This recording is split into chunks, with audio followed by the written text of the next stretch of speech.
What's up? Welcome to the Story Sentence Coach. I like referring to myself as a third person object. This is fun. Okay, I had this great idea this morning. I shoot like 4 of these videos. I'm on the 3rd. It's coming up, the next one.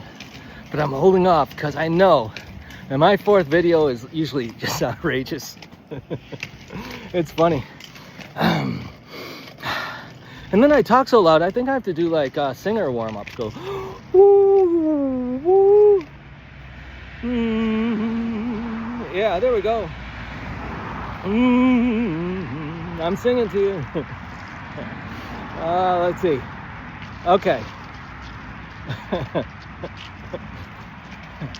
Where are you stuck as a writer? This is awesome. This is your problem. You're stuck. You're stuck. It's the big problem. It's a different face of this problem. It's a many-faced problem. It all goes back to Socrates. I haven't mentioned Socrates in a long time. And so his philosopher question was, what do I know? And his answer was, I know that I know nothing. That's very important because that's a story sentence. I know is the situation, and then his connection is I know nothing. All right, and people mistake this, and they put this on everybody. Oh, wait, you don't know nothing about that. How many years experience do you have? Do you have a degree? How many books have you sold? Yeah, I definitely have to do singer warm-ups. What was the mistake? Oh, I forget. There was some mistake I was going to mention. Okay, so where are you stuck as a writer? Stuck as a writer. Oh, this is good. Okay, so I write. What do I do? I look through writers' forums for questions daily, just to keep my finger on the pulse of new writers and writers in distress. I'm helping you. I'm giving you this free channel. This teaches the levels 1 through 3 for the story arc. What is it? Arc theory for writers. That's what it is. Okay, so I got stuck halfway in because I got stuck halfway. I finished the story. I hit all the points. I ran out of notes. It feels like the story's over. I got stuck. Where are you stuck? That's awesome. Yeah, that's awesome. And so I'll read through these writer forums, and these writers, you can tell they're reading the forums because they're bringing up similar problems. At least I find the similarity, which is maybe I'm just finding it as strange. I have an unfair advantage. It's been unfair to me for the last 50 years. Imposter syndrome. Oh, okay. So, this question turned into like a survey, and so the top answer was imposter syndrome. That's where people get stuck. Imposter syndrome is actually, it's overt and it's sneaky. So you'll get to the point I've done this. I do this a lot. Is that you'll go. I'll have like a plan. I'll have a plan to share my channel with my writer friends. Okay, and then I'll go, and then I'll get the feel the meeting is like it's not going in the direction for me sharing my channel, and it's like I don't do it. And it's like imposter syndrome because I should just say, "Hi, what's up, man?" and get the energy up. Okay. The second one for how you get stuck as a writer was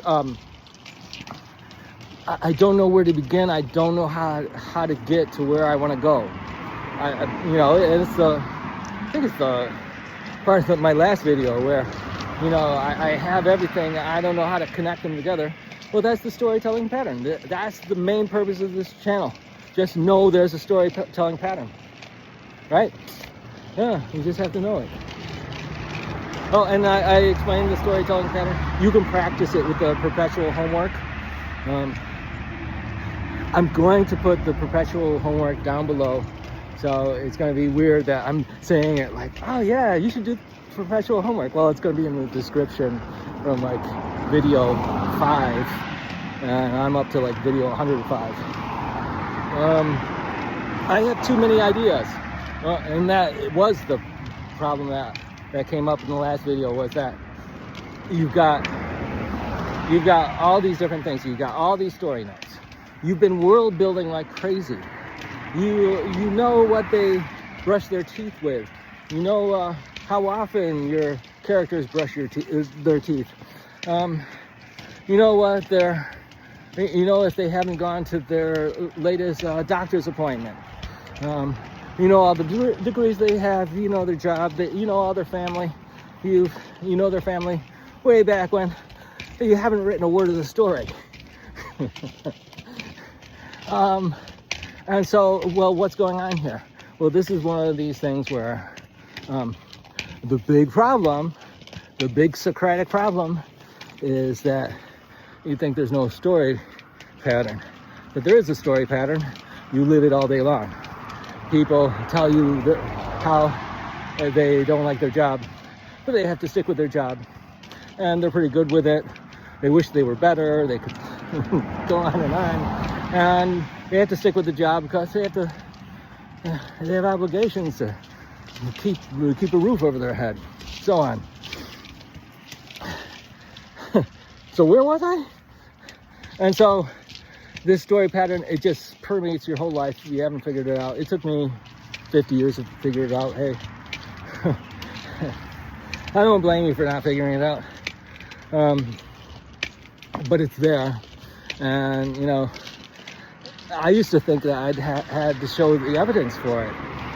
But I took classes. I worked hard at my classes. I kept going with this, trying to figure out these things myself.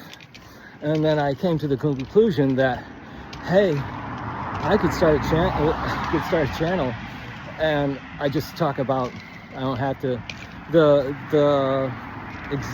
examples of this, working in real life, moment to moment, and so on, those are higher level. I can't sell that. I tried it. I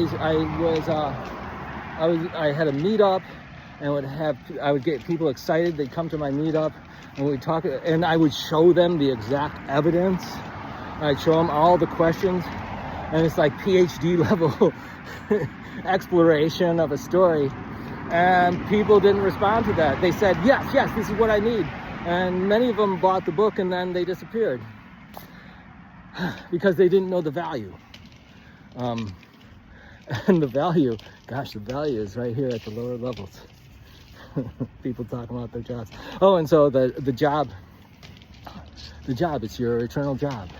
It's 24/7, 24 hours a day, 3,600 seconds an hour. Every second, you're answering the question, why do I do what I do? How does it affect me deeply? And what matters the most? That's the perpetual homework, is you look through transcripts of me talking, and you circle the areas where I'm telling why you should do what you do, and then how it affects you deep personally, how and what bothers you the most, right? And I started doing the second person. It's, why do I do what I do? How does it affect me personally, deeply? And what bothers me the most, and what needs to change? Okay? So you're looking for those things in the transcript. And so your questions, you put them in the comments below. You should have questions, because I'm just cutting off there. And that happens a lot is because I'm going towards the next level. And I was like, well, all right, we've gone. I've gotten to the attachment point. What matters the most is the awareness that there's a story pattern. Got stuck halfway in my book. Free indirect discourse. This was something that Joseph Conrad and Virginia Woolf, and they would write, and it was like the narrator telling the thoughts of the characters, and it's kind of like, you know, people who will tell stories, like gossipy kind of stories, and they say, you know, well, these people, they were living differently than us. You know, you just stay up all night. It doesn't matter. Pass me another pipe or pass me another drink, and so those things are free indirect discourse, because you're not naming the person anyway. So that sort of, I don't even know how that connects here. Well, you tell me. Oh, that's the solution, is that you go in that direction, is you bounce topic to topic. You don't have to do all the grammar. You don't have to do, you drop the, am I using punctuation? I'm not using punctuation. I'm physically stopping a sentence by not speaking at the end of it, right? That's not punctuation. And do I speak grammatically? Not much. I do, okay, sometimes. Story pattern ignorance, imposter syndrome. Imposter syndrome, be part of this channel. We can help you with that. Ooh, wait a minute. Here we go. How do you know your idea is original? All right. So that can make you feel like an imposter, right? You're copying someone else's idea. That relates to the fan fiction too. Like, how is your fan fiction original? It's derivative. It's not original. Wrong size story arc. Oh, so that's the answer. So you have a story. This is the conclusion of the video. Hey, good, 13 minutes. That's pretty good. So you have a story that's, wait a minute, I'm ending the other video. That's okay.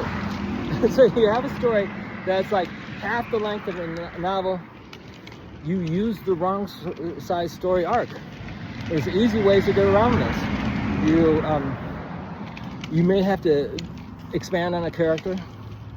It may be hard to write. I rewrote chapter 17 of my young adult superhero story, and 300-page novel, chapter 17. I had to take notes. I tried going through and just moving sentences around and stuff. No, it was too much of a mess. I had to take notes on my own chapter, right? Throw out the old one and go from the notes and make the new chapter. That's a pretty good example to end on. All right, awesome. I think there's something else on the card, but I think that leads to the next one. So I'll see you in the next video. This is a huge video. I've been promoting it for like 3 videos pointing at one video.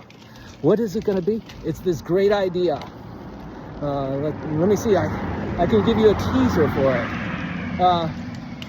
Yeah. Total introduction. Let me make sure that you are subscribers, right? You've subscribed. You've liked it. You shared this with people. Share this next one with people. Share this whole series with people, because I'm like introducing it bit by bit, trying to hold myself back. And so I think this is like 11th level. This is like giveaway teaching. I'm your teacher. Maybe I should open like what you call it, one of those buy me a coffee accounts. Man, this is a good one. This is going next video. The teaser for it.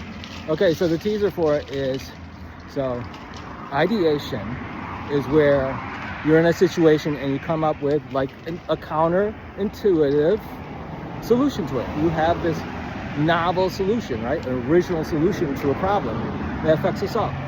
And, you know, in that situation, that's like the plot. And your reaction to it, that's the character. So plot and character. And that's the story sentence, is the situation, the reaction. Anybody could be in the situation. You could have 10 characters in the same situation. The main character has the most interesting reaction to that situation. The most interesting fail to that situation. So we got those parts, and then you got the job and completing the job. So the beginning is the opportunity of the job, and the end is finishing the job, or deciding, oh, I can't take the job, I can't do the job, I need a tool. And then it goes off to a different situation. You go buy the tool. And then finally, you read a situation, you write a situation. I'll see you next time. Bye-bye.